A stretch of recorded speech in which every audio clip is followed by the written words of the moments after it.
call meeting to order. Tim, would you lead us in the Pledge of Allegiance, please? Pledge allegiance to the flag of the United States of America and to the republic for which it stands, one nation, under God, indivisible, with liberty and justice for all. All right, Christie, can I get the bank balances, please? Yes, sir. General account, $974,012.24. Sewer general, $260,321.48. Municipal court, $21,716.98. Corrections, $4,102.70. Cash bonds, $6,459.34.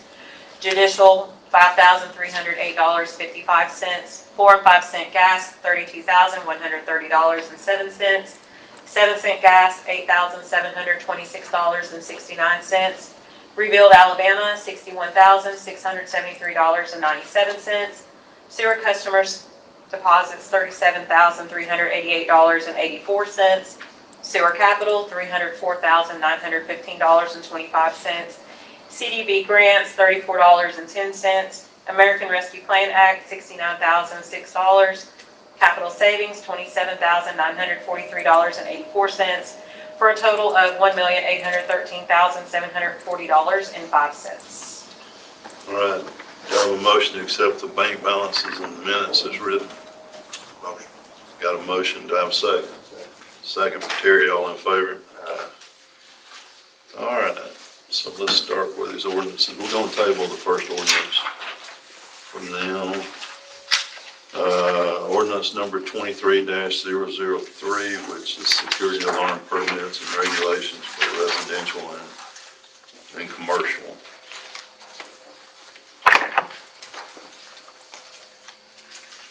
Alarms. Question. Didn't this start, the idea behind this because of false alarms? Yeah. Okay, so how is everybody buying a permit going to help that? Because if they buy the permit, for one, we know that they're there, and for two, it's a requirement to help fund us for when we do respond there for the first couple of false alarms. We give them 2 false alarms for free. How do we determine if it's a false alarm or not? If we get there and it's an alarm that is faulty in any way other than what it's intended use for. So like if you go in your house and you set it off, and we have to respond, that's a false alarm. Okay. Yep. Okay. Next question is just respond within 30 minutes. Yep. If I'm out of town, how to respond in 30 You minutes? gotta have a key holder. That's in there too. You gotta have a I read that. And the question, what about people who live in Owens Crossroads, who don't have family here, elderly, who have an alarm because they feel safer with an alarm, and they go on vacation? They gotta have a neighbor or somebody that can respond. If we call them. If we call them. But I'm just saying, if they don't. I mean, somebody moves here new, knows nobody, they don't want to give them their passwords and stuff like that. I'm being delicate advocate. Yeah, and just to be honest with you, I mean, I hate to be this way, but that's life. That's the way it is. Because it takes resources from the police department, from the fire department, it takes our time to go to answer, some of these, because some of them is not once or twice. Some of them is 5, 6, 7, 8, 9 times. Some of them's once a week. And so that's what that is. And I agree, and I understand that. Yeah. I agree with that, okay?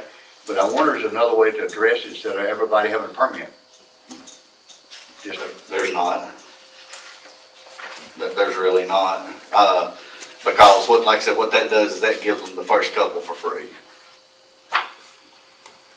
So we give them 2 false alarms within a 12-month period.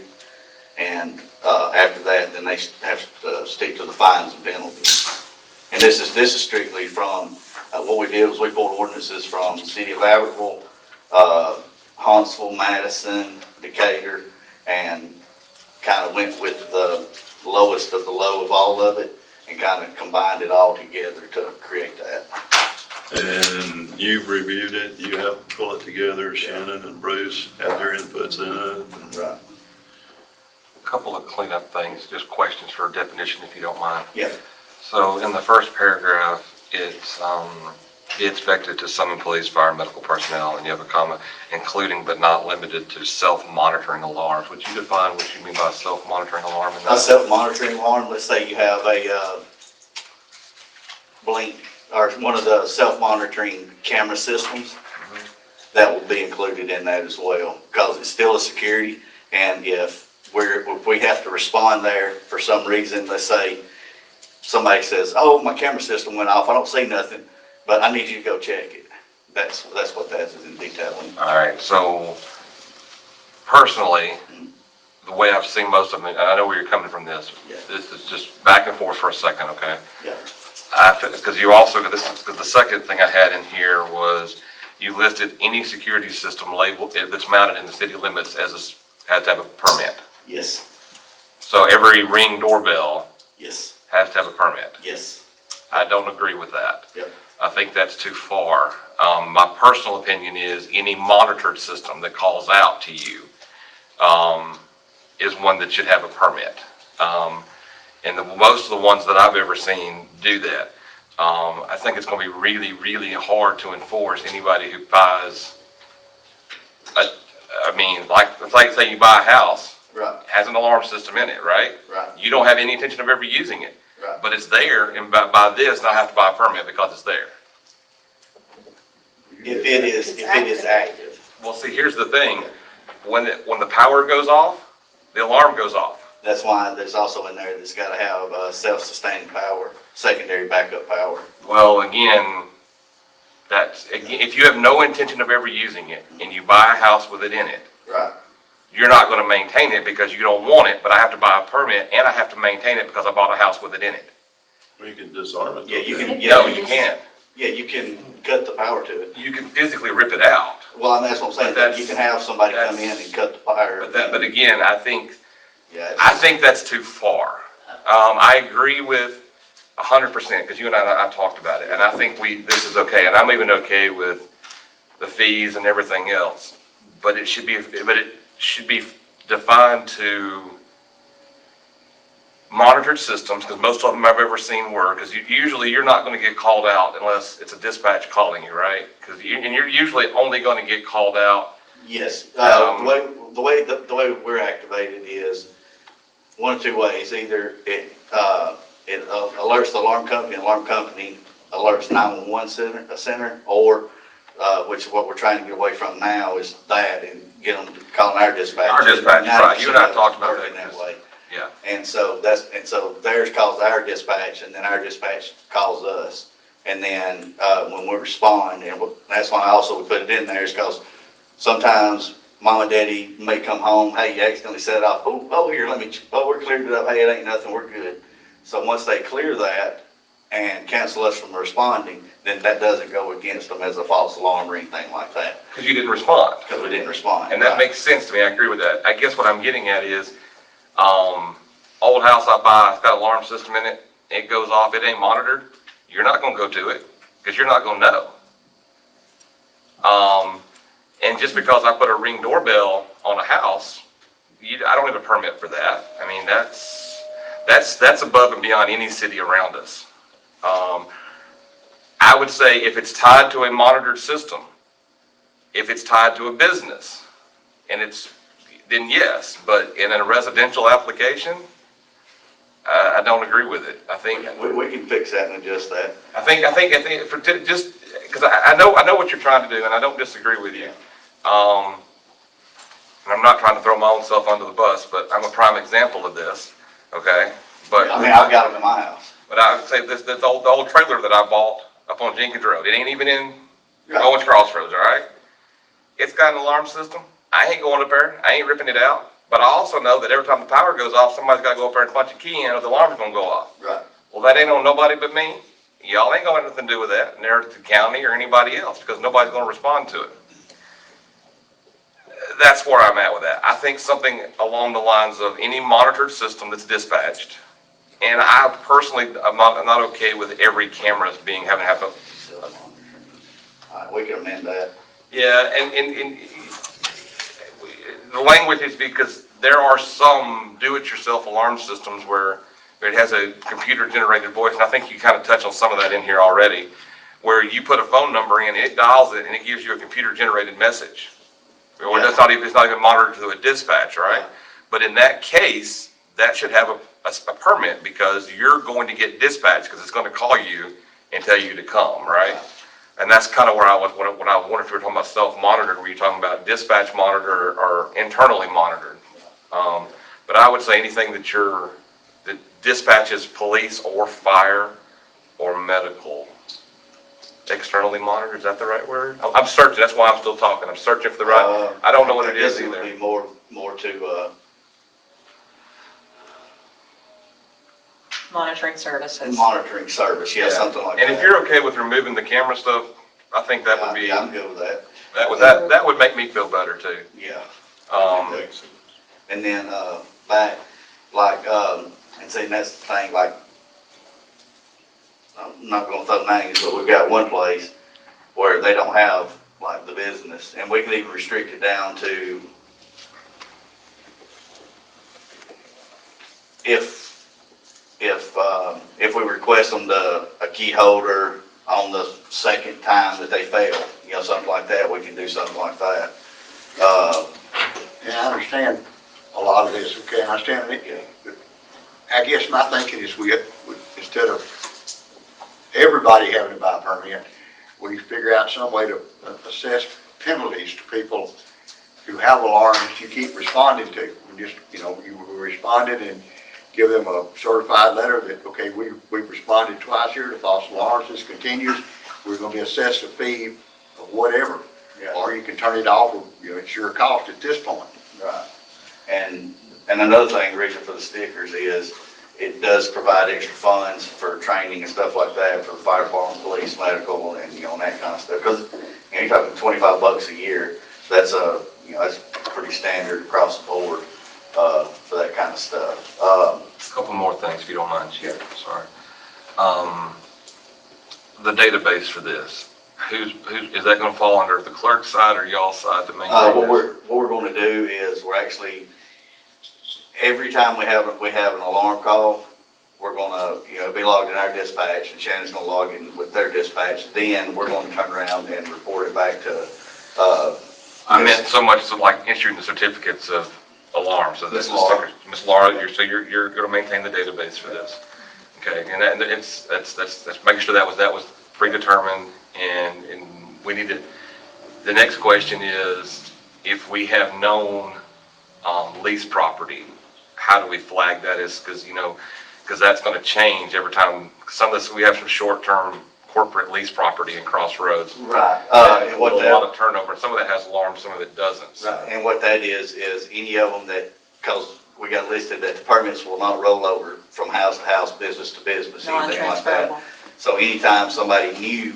Moves in. They have to get a business license. At that time, hey, you're also gonna be assessed $25 fee for So your. this database, Laura, needs to be tied to sewer or property records or something else, so when somebody new comes in, Yeah. because I forgot to tie all this, so we know that this address gets all of this, right? So that way we can keep it up. I don't know what that answer is, it's just something we need to figure out. Right. And I didn't see it in here, but did you actually label how many false alarms you give them, or is Yes. it labeled in here? Yes. I just, 1 through 2 is free, 3 is $50, the fourth one is 75, and the sixth one, or let's say the third one is, how much was it? 3 to 4 is 50, 5 is 75, and 6 is 100. now, is that on a year-to-year basis? Yes, It's on a one calendar year. 12-month Is that labeled in there, one basis. calendar year? Yes. Okay, I was making sure, then I'm good with that. Okay. Can I ask a question? Is Junkie public? How do they know, like if I buy a house, it doesn't have an alarm, I've been here 2 years, I get an alarm put in.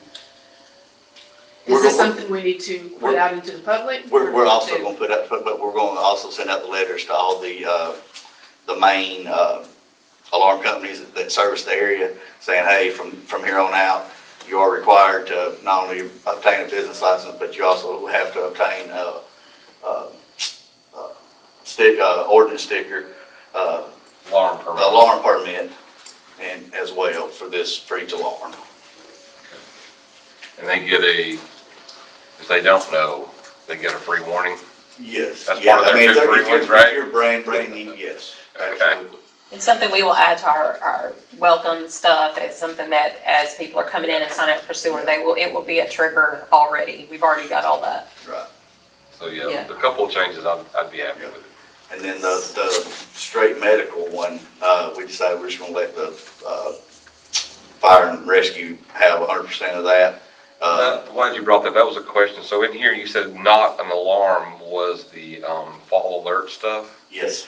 So what is a straight medical alarm then? A straight medical alarm is the, push, help, I'm falling, I can't get it, that. Or medical that's- garden, mobile health. But is that is what's labeled as not an alarm system? No, we have that labeled as A as medical alarm alert. system. Yeah. Okay. And our fire chief told us in our meeting that he has someone that he gets a call from almost every day. So anyone with and of course, New Hope provides that, and there's a handful of other people. So anyone inside the city limits that has one of those pays $10 a year. $10, yep. Yeah, I mean, you're gonna wear out a truck with some of them. Yeah.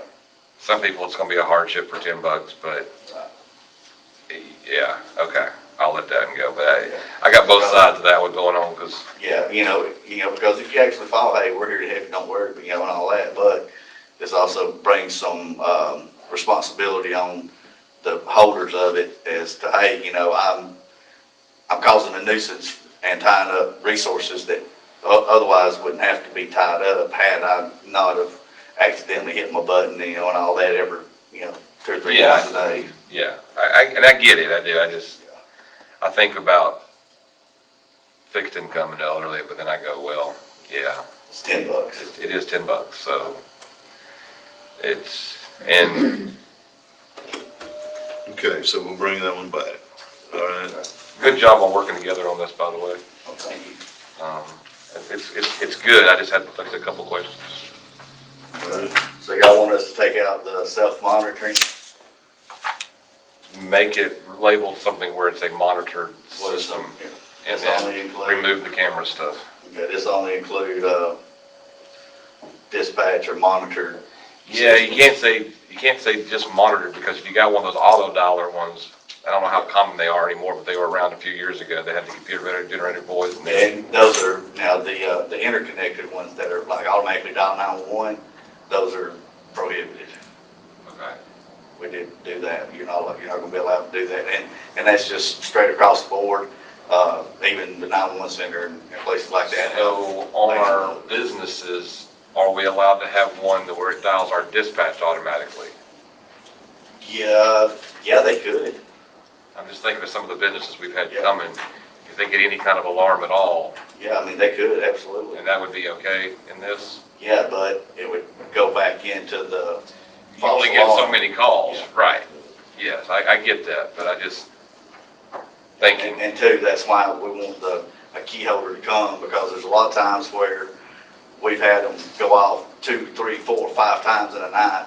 Hey, you don't have to get a key holder out here, so we can go in here and find out what's going on with this. There's something issue that's causing this to continually go off, and that way we can fix that without having just to keep. a suggestion might be for some of the businesses that have approached us, not in this, but in a separate one just for certain types of businesses where they pay a fee per year. When it goes off, not only does the key holder come out, but y'all automatically respond as well. Right. That might be something worth considering, just considering some of the businesses. Well, if you go forward with the Knox box, That's different though. I know, but I mean, you'll have it. You'll No, no, have access this to is- the business, right? No, it's not about getting access to the business. This is about, well, we'll just pull a dispensary goes into this area, right? And yeah, they may have a key holder come out, but they may want a police presence Right. with them specifically, right? So that's kind of the case I'm thinking of, Tony. So in that case, they pay a fee, because we know it's going to be an inconvenience and they're going to pay us, they pay a fee per year. But that system automatically calls 2 people. It calls whoever their holder is, and it calls our dispatch, and the police officer responds no matter what. Right. That's kind of, I've seen some of those in some more high-risk business areas, Right. and that's where I'm getting at with that. That's a specific case that I'm thinking of. I was trying not to say it, but that's a specific case that I'm Right. thinking of. Because I'll tell you, I mean, maybe it's not as a regular occurrence where we actually request a key holder to come out. But once it reaches that point, that means there's something seriously going on and we gotta get this fixed. It's, you know, it's become a nuisance and a headache and we've gotta get it fixed. So, yeah, just Because a camera, lot of times, believe it or not, I mean, it's just something, most times it's something simple. They've got a balloon floating in the office, or somebody has put up curtains and the curtains keep blowing back and forth, setting it off, or they've got a poster hanging up on the wall that part of it's come undone and it's flapping, you know, and so that's why the key holder, especially. we've seen some where just in the wintertime, when the heat comes on, the change in temperature of the rooms will set them off. Right. We've seen that. Yep. Yeah. Absolutely.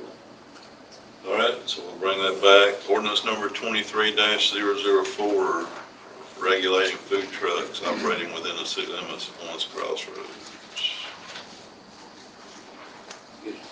This means if we have an event at the school or something, and we get someone to come in for a food truck, they have to buy a temporary permit. That's what I'm reading in here. That's what only happens. I know when we did the thing at the school, a lot of them ask us if they don't have to do that. And if they have to buy a license, most of them have to say you have to guarantee them a dollar figure up front. If it pours down rain, you don't have an event, you still owe them whatever amount. So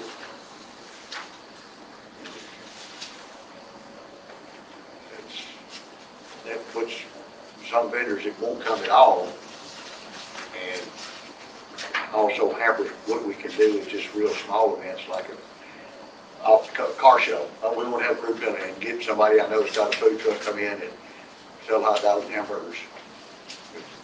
They know that the best they're gonna do is hopefully break even. You know, they won't charge us anything, but they know the best they're gonna do break even. If they have to buy a license on top of that, they're not gonna show. That's my concern with it. I mean, I Cost of understand. doing business. Huh? It's the cost of doing business. We have people trying to set up a food event area here, and we've got to have something in place to cover. I understand that, but I'm thinking maybe a provision for schools or special events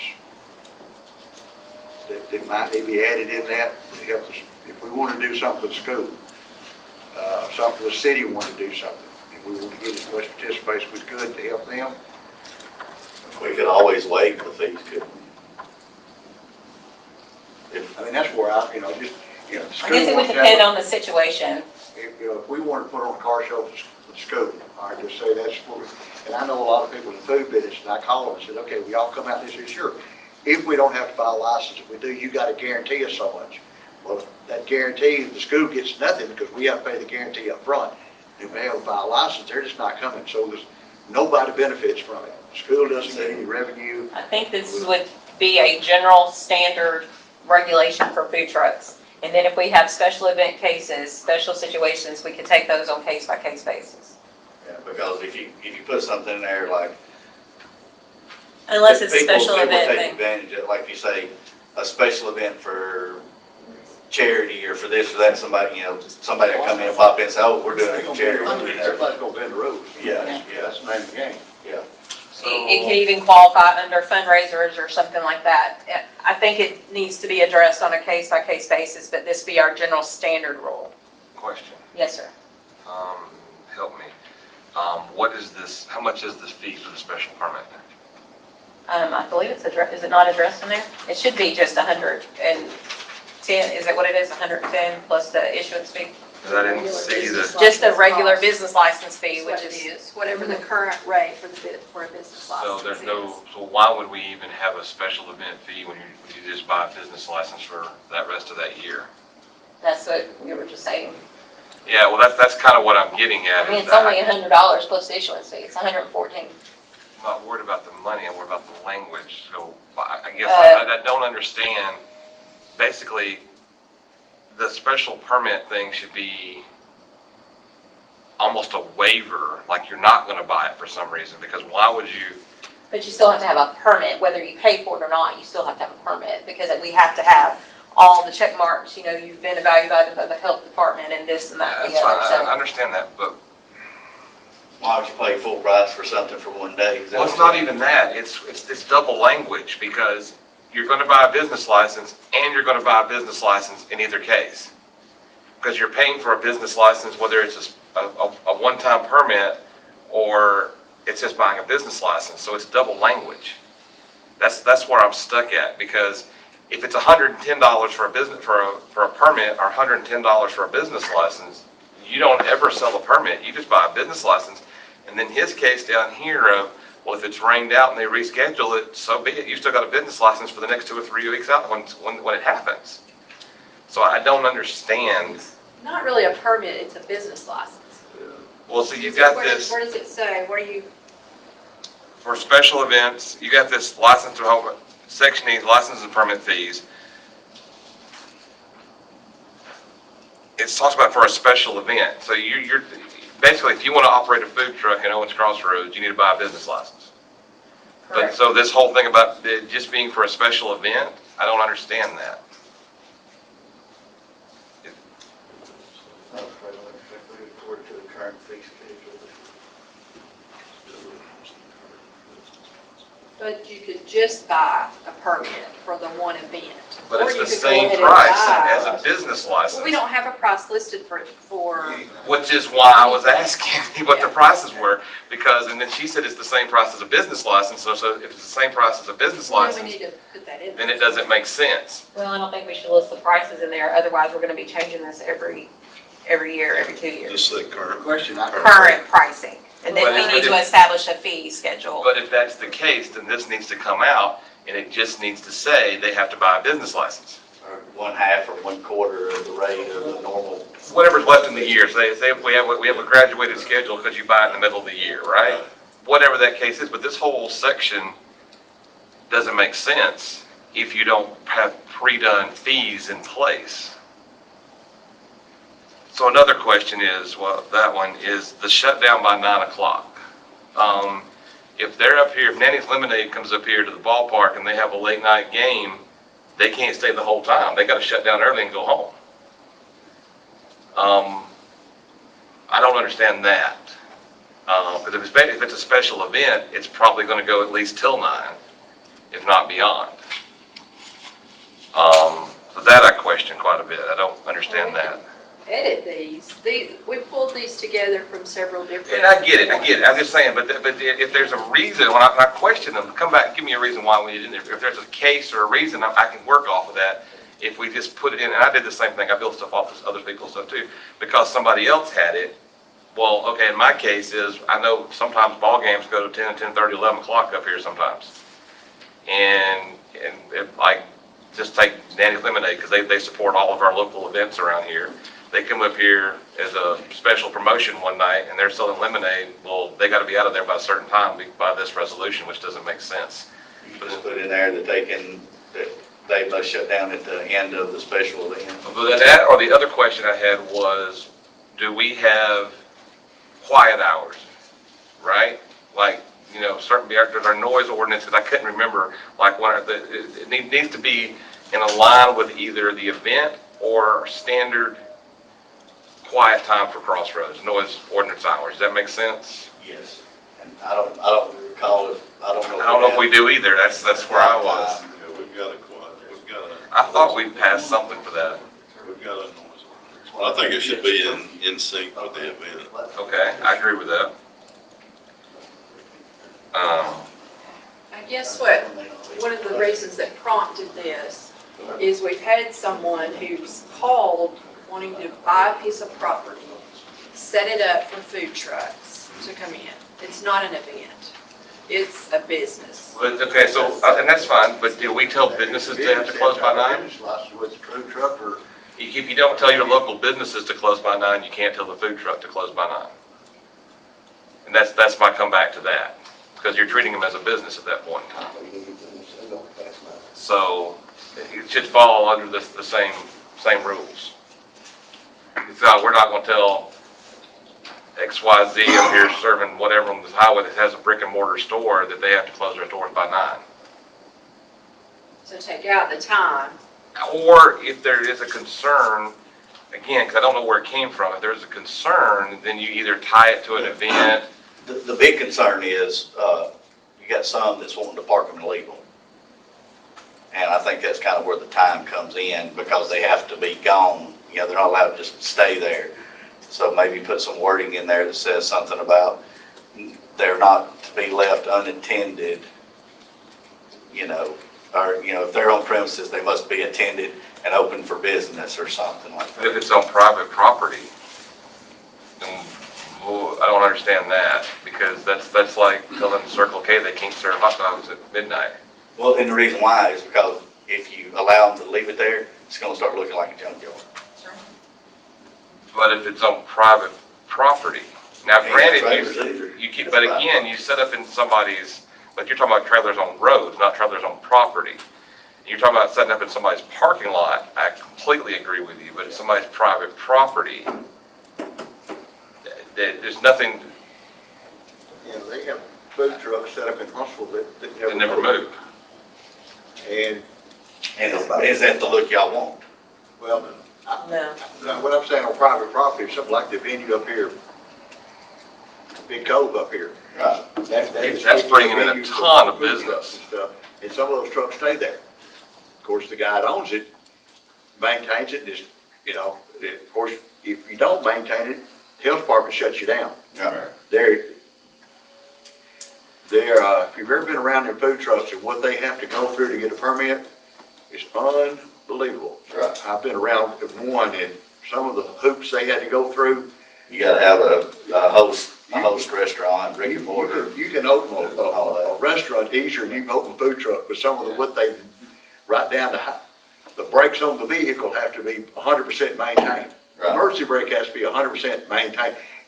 And so if it's a private, somebody want to open a business on private property and they want to shut them down there, as long as the health department's given a permit, it's not going to become a junkyard. The health department will shut them down. So to answer your question, Laura, for me, what I would prefer to see is either some language defining this or just removing the times altogether. In my mind, I see two things. One, what Tony said is the tying it to an event or, Tying it with the curfew that's Or already the- established for the city. right, because it's an outdoor dining establishment but whatever you tie them to, because like Perfect Timing has outdoor dining, it kind of has to fall into the same time that they can serve food, this place has to be able to serve food. But they So- fall under the noise ordinance thing too, so we Yes, have to talk about the disturbance and stuff. so just something So that- along those lines. But technically they can, I mean, because I think they can, I'm not familiar with the alcohol rules of. Yeah, and I'm not of, either. Madison County. I don't know if you have to shut down at 2 or if you can go to all night now. I don't know if I have to. 2, you think it's 2?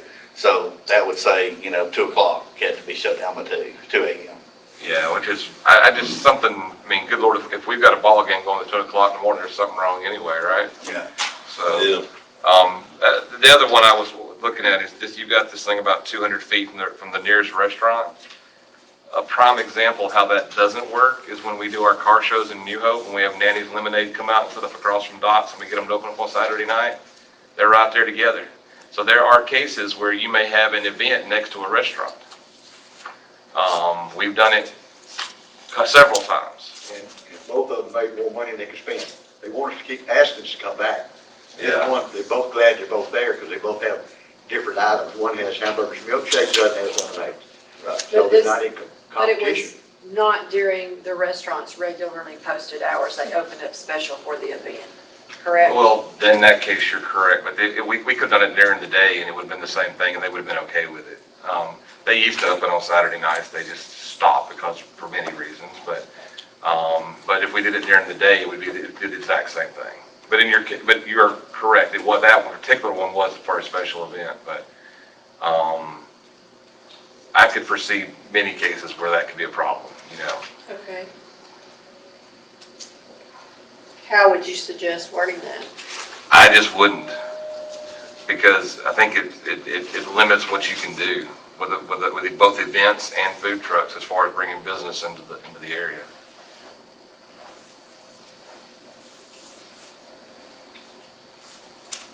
And then moving up to the next thing is you could get into the signage, which is fine, but you got the thing, no flags. And most food trucks have some sort of ground-based flag system to draw attention. So that seems a bit odd That falls back under our sign ordinance. so our sign ordinance says we can't have any roadside flags? Yep. Even though Little Lots uses them?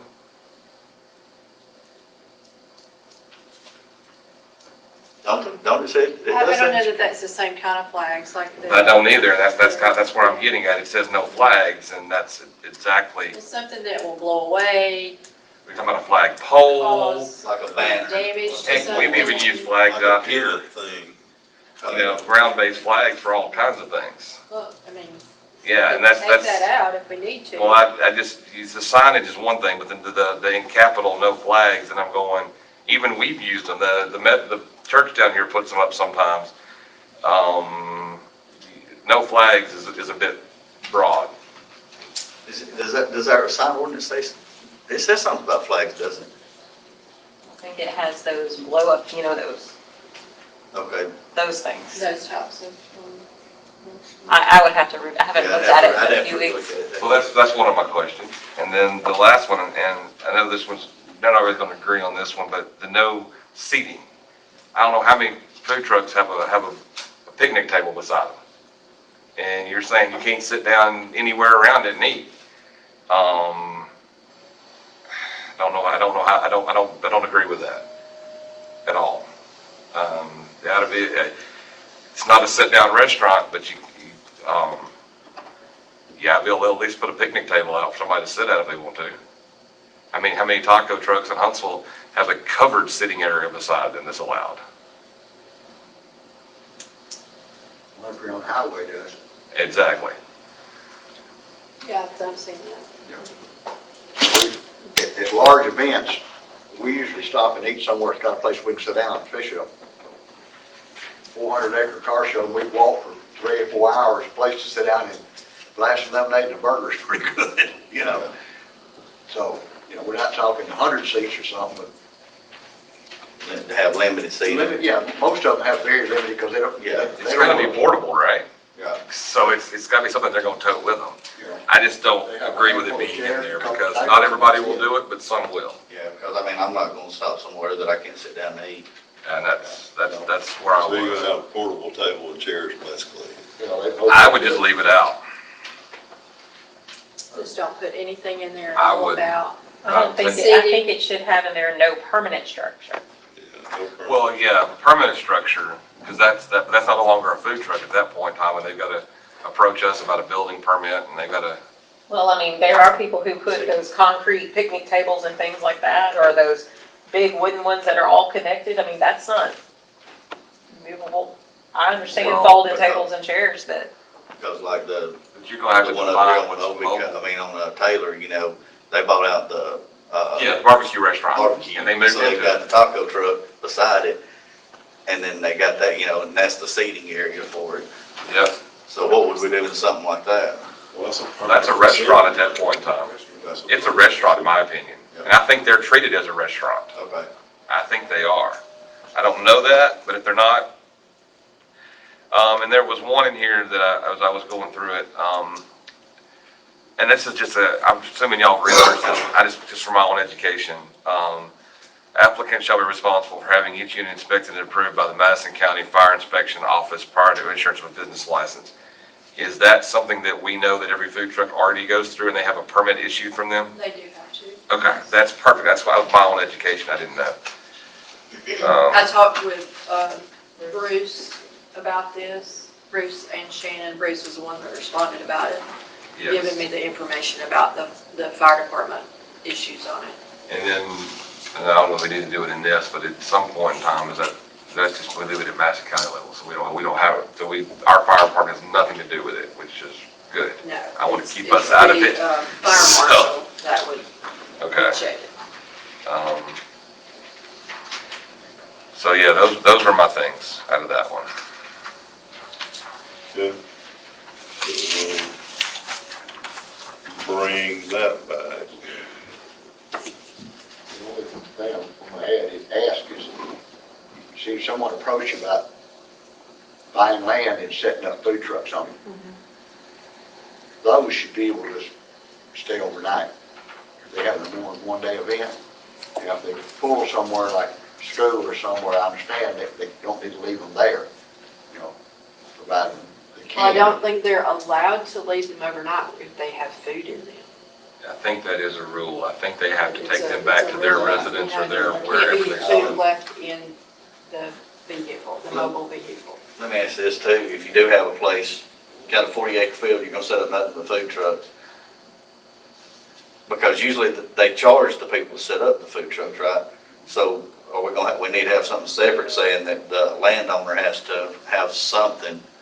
So in my opinion, Chief, that's now a business.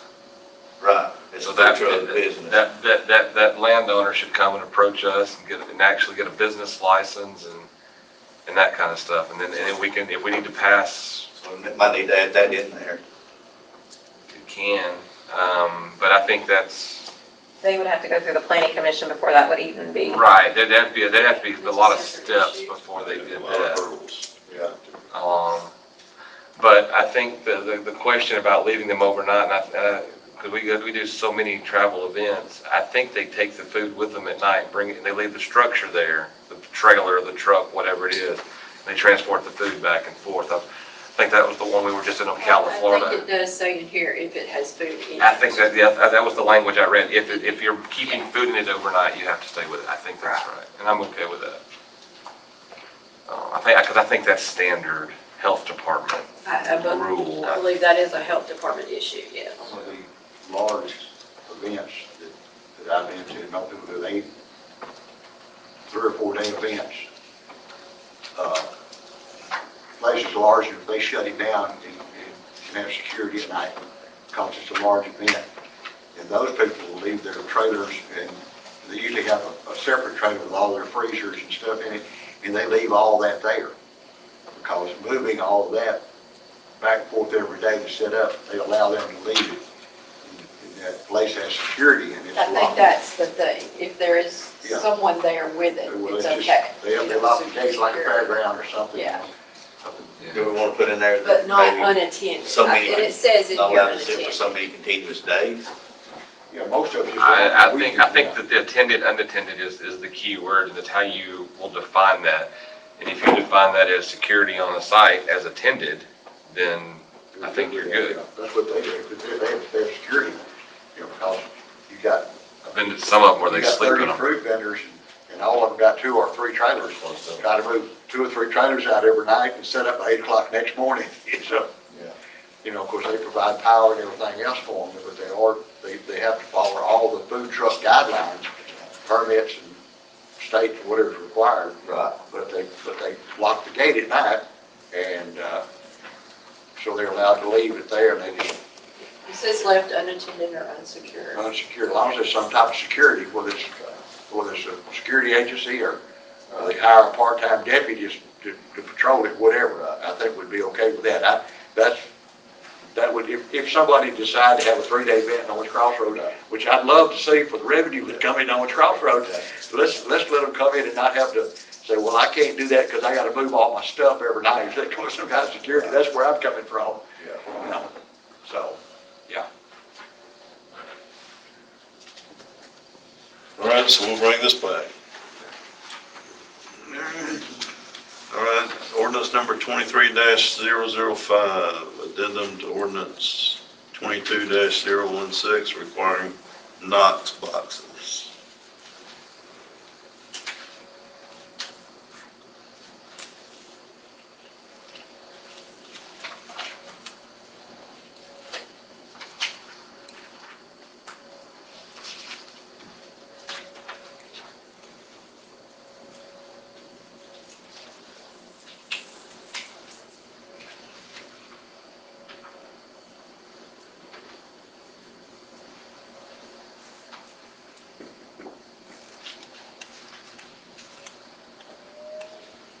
I put this one together. If anybody has any questions, I'll be glad to answer. So is that the one where you punch the keys to get the box out? Yes, there's a couple different versions of it. So who holds that information? The fire department does. and they are either, they're communicationally tracked, either via satellite or via cellular or via landline. And so anytime it's open, there's a registration of who opened it, when it was opened, and that event has to be logged. What about if somebody takes a hammer and knocks it off the side of the building? It's alarmed, it's gonna go off.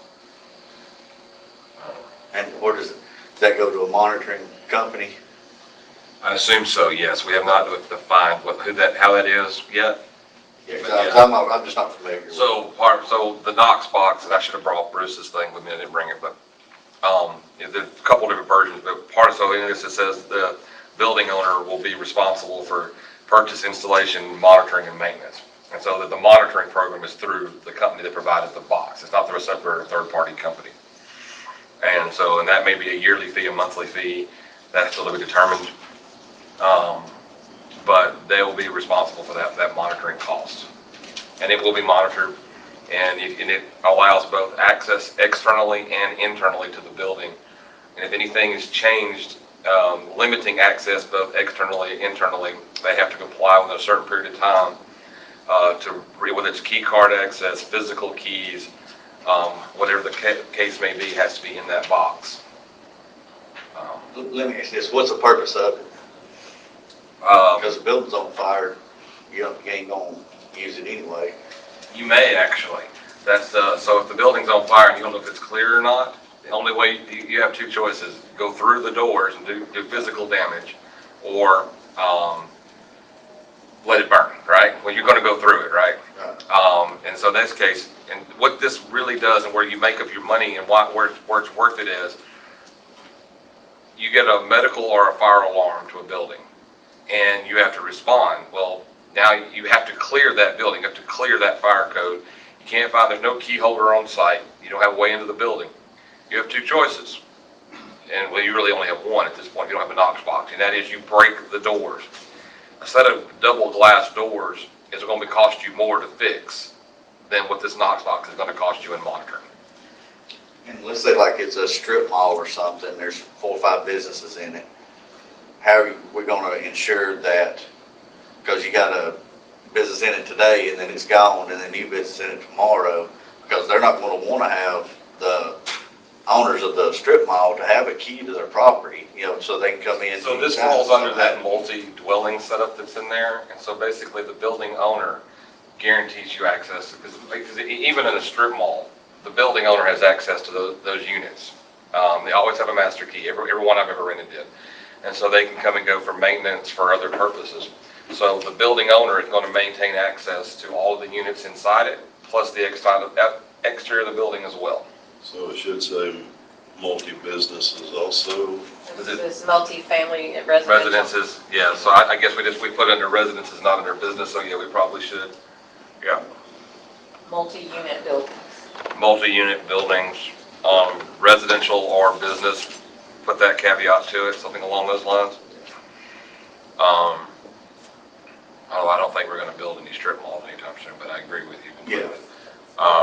Because, you never know, somebody might buy this property over here and build some, 4 or 5, like they got like. Well, an office building falls under the same category, we could get a medical office complex or Right. whatever, right? Right. Falls under the same category, I agree.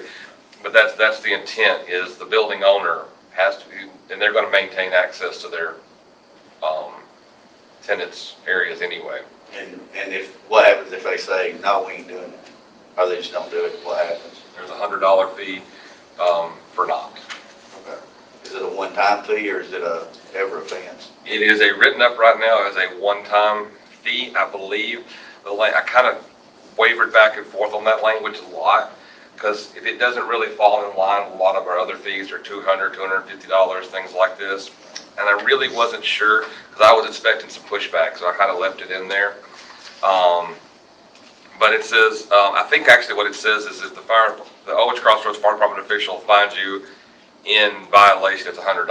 I guess every time he finds you in violation, it's $100. I think that's actually how I think that starts at the beginning of that. We'll have to go back through that since we're making some changes anyway. We can verify that. So I got some questions about paragraph G there. It says the contents must be kept current, any changes made to the availability of access either outside or inside the building, must be reflected in the contents of the Knox box within 30 days. Correct. If the keys change to the Right. building, you gotta update the keys Or in say the you box. got a business I and mean, you. that's walk- 30 days. What if something happens within that 30 days? Well, I had to give them a time limit, so I picked 30 days. If you want to make it tighter, that's absolutely fine. I had to pick something. There really should be some language in here that says anytime a change is made, the Owens Crossroads Fire Department officials should come out and the changes be made at that time. That's what they really should say, because this also applies to external. Say you've got a commercial business and you put a private office with a separate door lock inside it that's not part of the outside, and you didn't file a building permit and your permission to build something, and you should have anyway, so it's kind of fall into that. But yeah, there probably should be some language in that one as well that says that any changes made internally or externally should be inspected. You still got to give them a timeline. So how tight a timeline do you want to make that? What about 2 weeks? 14 days? 14 business days or 10 business days? 10 business days. 10 business days. So it has to be inspected by the Owens Crossroads Fire Department official within 10 business days. Okay, I'm good with that. And then on your fine, you should probably update it if it's an annual fee, if it's gonna stay this dollar amount, because it says or found in violation of the terms. I mean, he could go every day and find it in violation, and it's $100 every time he walks in the door, so probably need to establish a, You want a scale where it starts off at 1 and then goes up? Is that the idea? Or you want? or an annual fee or something, or. Okay, it's the same thing for a lot of our stuff. Like the alarm stuff, I mean, you get 3 and you're out, right? But, 2 and you're out, and you start to pay. You only kind of lump that in with the ordinance of the, We could just make it the same type of thing on this, because I think this is kind of, it's up to y'all. No, I agree with you. I just, like I said, I knew there was going to be some questions. And wasn't sure exactly how to word some of this. Going back and forth, it can be something about penalties. We probably put something in there on if you do a sliding scale, you have to do it the same way you did the other one, where it rolls over every 12 months and restarts. And I'm okay with that. If you want to write it up that way, I'm fine with that. I mean, I was trying to figure out how to do that.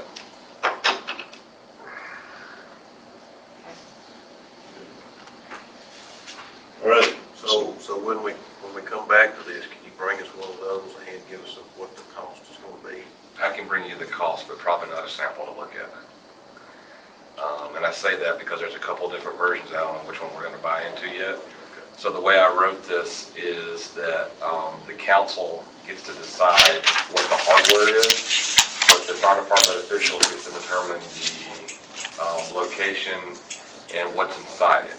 So as a group, we get to figure out what we want to push forward, make them buy, and how much it'll cost. But I can bring some sample literature in, absolutely. But they do kind of vary all over the place.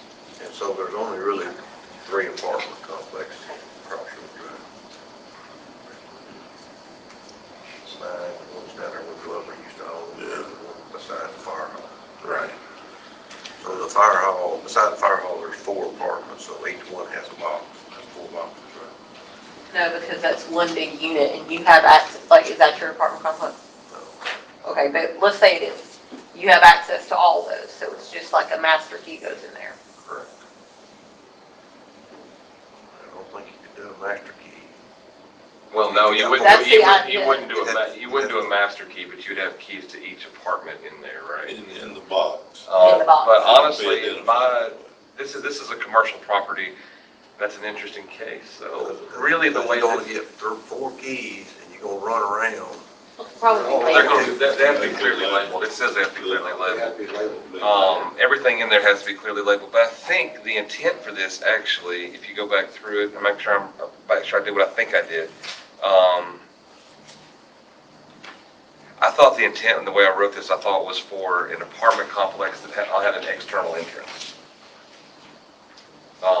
I thought was the intent behind this, not so much, so that maybe we may need to modify that piece as well.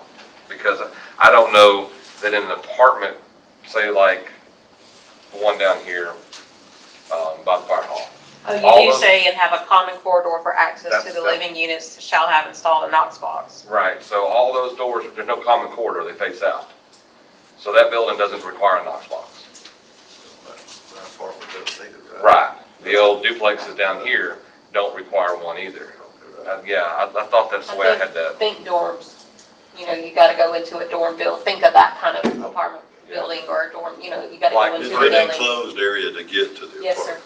Yes, I know my mom lives in an apartment condo set up anyway. So when she bought her like alert thing, you know, like if she falls or something,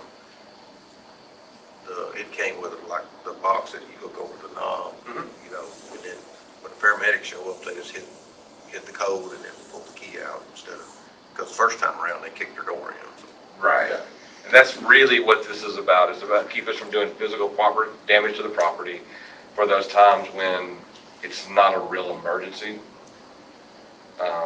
Those, The lady in my apartment down here, she already mounted her own box, or had me to mount it, so.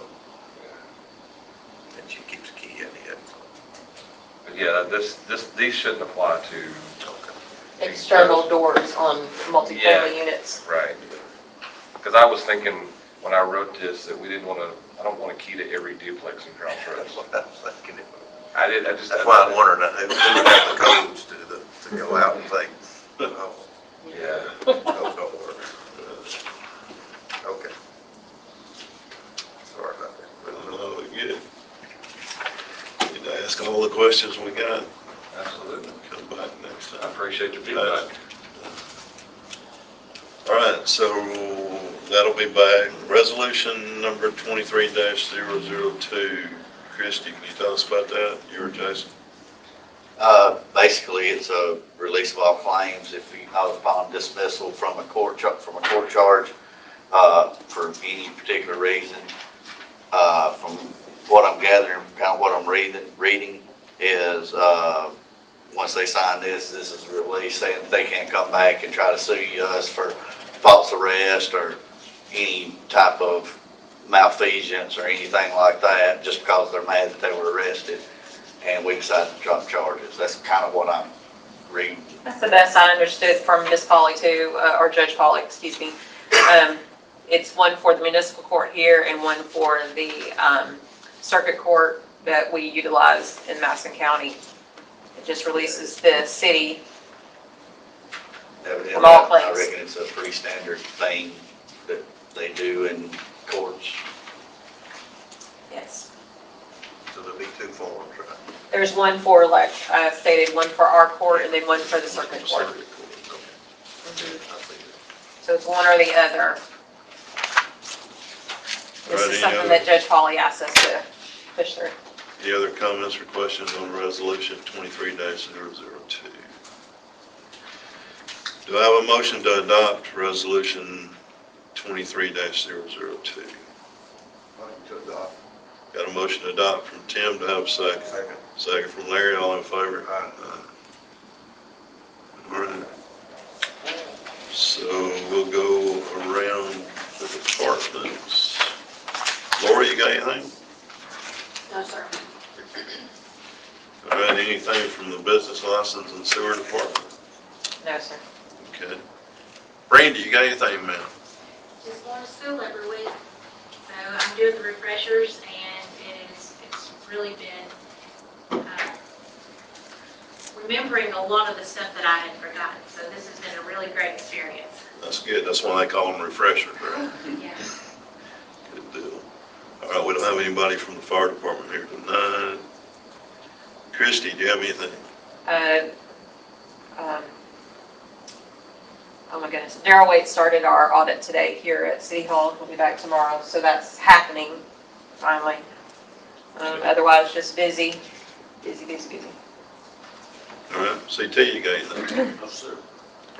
Chief, you got anything? police department's just doing lots of training this month. We've got, Lieutenant Worsham and, Officer Matt Elliff, along with Reserve Officer Sonny Hatcher. They're down at the Pierce Ford, conference. This is the yearly, seat used for that. Also, we've got, another officer that's gone to training down in Hoover. He'll be gone all this week, Officer Walker. I'll be gone next week.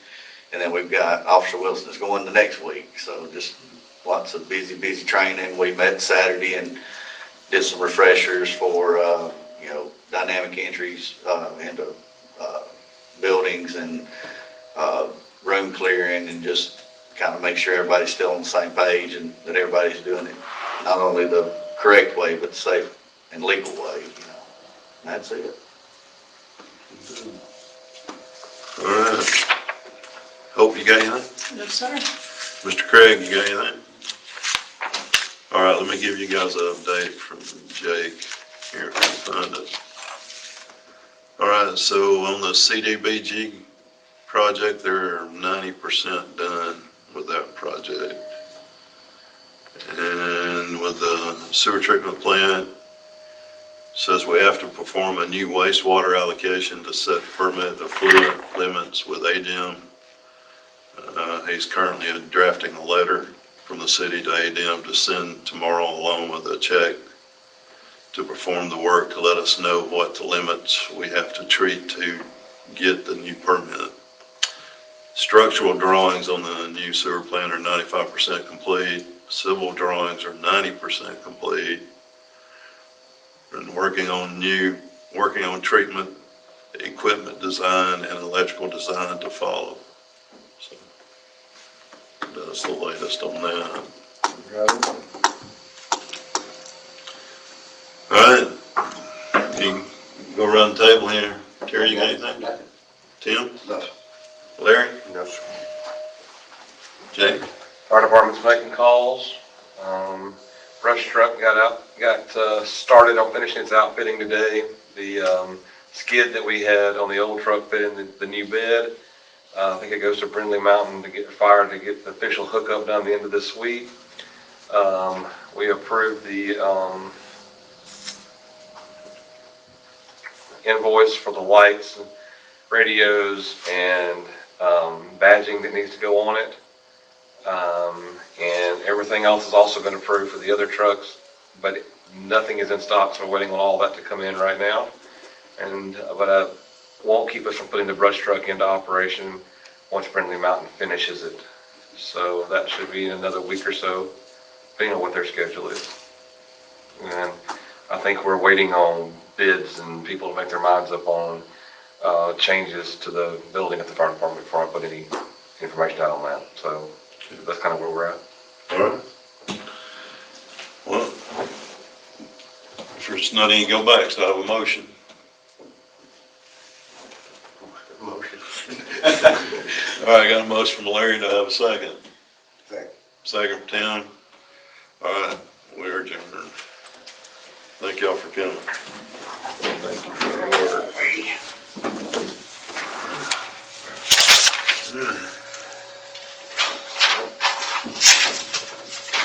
Oh.